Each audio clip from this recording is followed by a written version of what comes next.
అండి, అందరికీ నమస్కారం. అందరూ ఎలా ఉన్నారు? అందరూ బాగుండాలి, అదే నాకు కావాలి. ఈ పత్తి నాటి 45 రోజులు అయిందంట. ఈ పత్తినైతే తవ్వడానికి మేము వెళ్తున్నాం డైలీ. ఇది మొత్తం 10 ఎకరాల చేనండి. దీన్ని మేము 6 రోజులు తవ్వాము. రోజుకు 10 మంది, 11 మంది, 12 మంది లెక్క. అసలు విషయం ఏంటంటే ఈ పత్తిని నాటింది కూడా మేమేనమాట.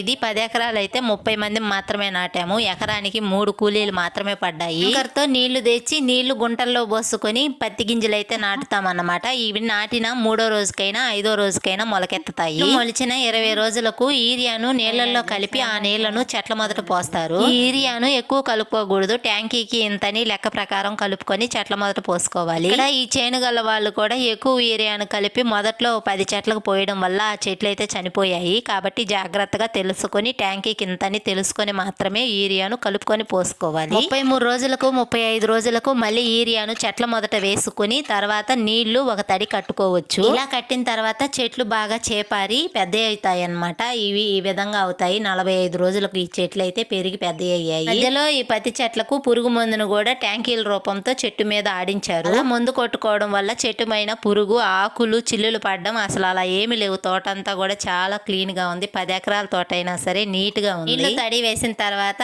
ఆరిన తర్వాత దాన్ని సేద్యం అయితే చేపించుకొని చెట్ల మొదట తవ్వించుకుంటారు. కానీ వీళ్ళైతే చెట్ల మొదట తవ్వించిన తర్వాత సేద్యం చేశారు. ఎలాగైనా ఒకటే. ట్రాక్టర్ తోనే సేద్యం చేశారు వీళ్ళు. 20 లచ్చంట ఇది. ట్రాక్టర్ తోనే గొర్రె పెట్టి సేద్యం చేసేశారు. గడ్డంతా బాగా 2-3 రోజులు వెండనిచ్చిన తర్వాత చెట్టు మొదట్లో యూరియా వేసి తర్వాత మళ్ళీ నీళ్లు ఒక తడి వేస్తారు. అప్పుడు చెట్టు బాగా వేసుకొని పెరుగుతుంది. పూత, పిండి అన్ని వస్తాయి. పురుగు పడకుండా మందులు కొట్టుకోవడం, నీళ్లు బాగా ఆరిపోకుండా నీళ్లు వేసుకోవడమే ఈ పత్తికి మనం చేయాల్సిన పని. ఫస్ట్ అంతా మనం పత్తికి పెట్టుబడి పెట్టాలి. తర్వాత పత్తి మనకు పెట్టుబడి పెడుతుంది. గట్టిగా 2 నెలల పాటు రైతు బాగా కష్టపడి ఈ పత్తిని అయితే బాగా కాపు కాయించడానికి శ్రమ పడాలి. కాపు కాయడం మొదలు పెట్టిన తర్వాత పెట్టుబడి తక్కువగానే ఉంటుంది పత్తికి. ఈ పత్తి కాపుకు రావడానికి రైతు పడే కష్టం అంతా ఇంత కాదు. కానీ తీరా కాయలు వచ్చి పత్తి వచ్చిన తర్వాత గిట్టుబాటు ధర ఉండనే ఉండదు. ఏం చేద్దాం, అది ప్రతి ఒక్కరి లైఫ్ లో ఉండే బాధే కదా. ఈ 10 ఎకరాలకు నీళ్లు కట్టాలంటే మాకు నిద్ర ఉండదు, ఉదయాన్నే తిండి ఉండదు, ఏముండదమ్మా. ఎండ అనకూడదు, ఎండలో అలాగే నిటారుగా నిలబడి నీళ్లు కట్టాలి అని ఆ రైతు అయితే బాధపడ్డాడు.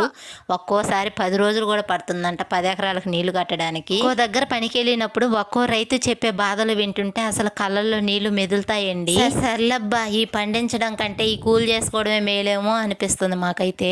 ఏముంది, కష్టపడతాము, సాయంత్రానికి 300 ఎత్తుకొని ఇంటికి వెళ్తాము, ఏ టెన్షన్ ఉండదు, ఏ బాధ ఉండదు అనిపించింది. కానీ ప్రతి ఒక్కరూ ఇదే డెసిషన్ తీసుకుంటే మనం తినడానికి 4 వేలు కూడా నోట్లోకి వెళ్ళవేమో. ఈ పండించే రైతు బాధపడకుండా ఉండే రోజు ఎప్పుడు వస్తుందో ఏమో. అలా రావాలని ప్రతి ఒక్కరం కోరుకుందాము. సర్లేండి, మనం ఎంత బాధపడినా ఎంత చేసినా రైతు బాధలు ఎప్పటికీ తీరవు కదా. ఇంతకీ మేము పని ఎలా చేస్తున్నామో, ఎకరానికి మీ ఊర్లో అయితే ఎన్ని కూలీలు పడతాయో తప్పకుండా కామెంట్ చేయండి. ప్లీజ్ సబ్స్క్రైబ్ చేసుకోండి. వీడియో నచ్చితే లైక్